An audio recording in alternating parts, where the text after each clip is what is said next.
미국 현지의 경제 동향을 생생하게 전해드리는 맨해튼 나우 시간입니다.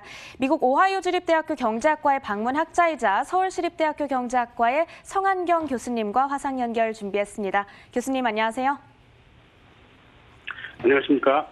네, 이번 주 내내 이 부양책 관련해서 이야기가 많이 나오고 있습니다. 어제는 오늘 타결될 거다, 그럴 수도 있다 이런 얘기도 있었는데 아직까지 소식이 안 들리고 있네요. 어떻게 보고 계신가요? 네, 미국 2차 부양법안은 지난 몇 달 동안 정말 지리한 협상을 이어오고 있는데요.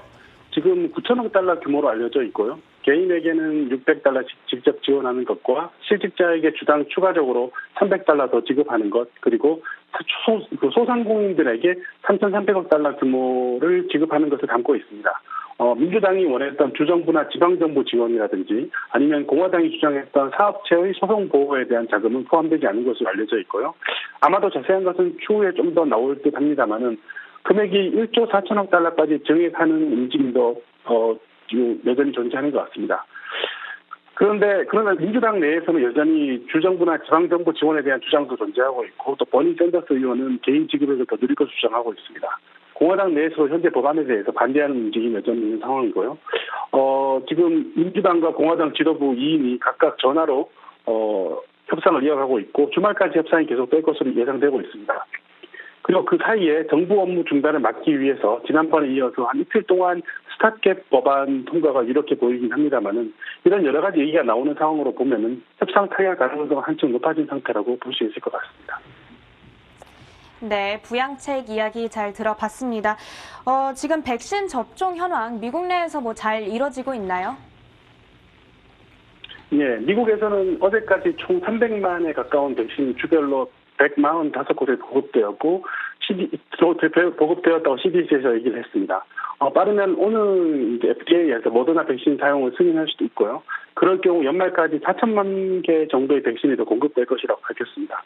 파우치 소장에 따르면은 백신의 일부 부작용이 당연히 존재하는 것이고요. 실제로 어제 알래스카 병원에서 부작용이 보고되긴 했습니다만은, 그러나 백신의 안전성에 대해서는 꽤 강하게 주장을 하고 있는 편입니다. 영국이나 캐나다 등에서 화이자 백신이 승인되어 접종이 시작되었거나 곧 시작됩니다만은, 상대적으로 유럽에서는 그 승인이 늦게 이루어지고 있는데요. 그렇게 되는 이유는 다른 나라들과 달리 유럽에서는 승인 일정은 좀 당겼지만 좀 표준적인 승인 절차를 그대로 따라가고 있어서 그렇다고 볼 수 있습니다. 원래 29일로 예정이 되어 있었는데요. 아마 마무리되는 데까지 다음 주까지는 승인되고 아마 27일에 접종이 이루어질 것으로 예상되고 있습니다. 네, 알겠습니다. 자, 이렇게 영국과 미국으로 백신이 보급이 되고 있습니다. 이렇게 주요 국가들로의 백신 보급이 우리나라로 미칠 경제적 영향에 대해서는 어떻게 보시나요? 네, 한국에도 백신 확보 소식이 있습니다만은 최상의 시나리오에서 아직 임상 중인 아스트라제네카 백신만 3월에 1,000만 개 정도 접종이 시작될 것으로 보입니다. 파이자 백신도 확보되었다고 하는데요. 파이자 백신은 우선 확보된 국가들에 보급을 해야 하고요. 심지어 미국 정부도 지금 4월에서 7월 사이에 접종분을 받지 못할까 해서 지금 디펜스 프로덕트 액트를 활용해서 정부 지원금을 퍼부은 상태로 미국 국내에 우선 공급할 생각을 하고 있습니다.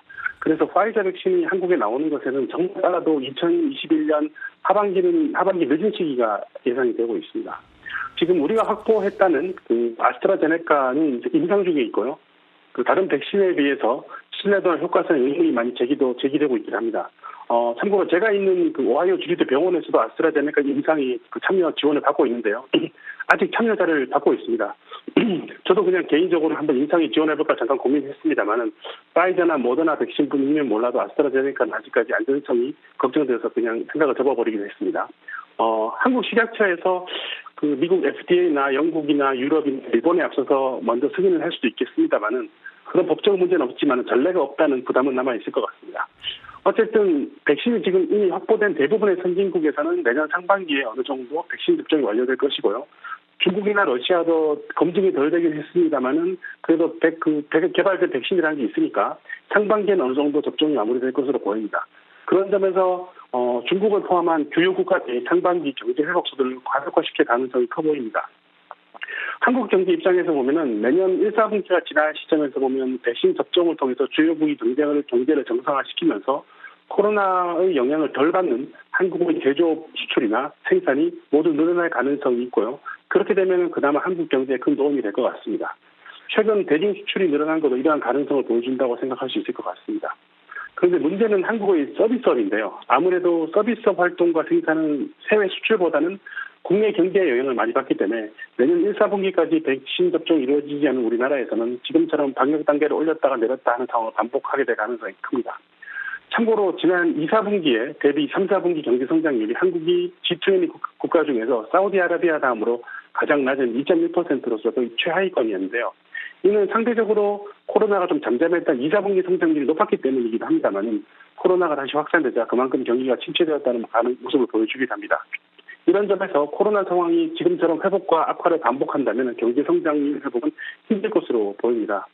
아무래도 그렇다면 서비스업은 백신 접종이 본격화될 수 있는 2021년 후반기에 차츰 나아지기 시작하면서 아마 2022년은 되어야 코로나 상황에서 완전히 벗어날 것으로 보이고요.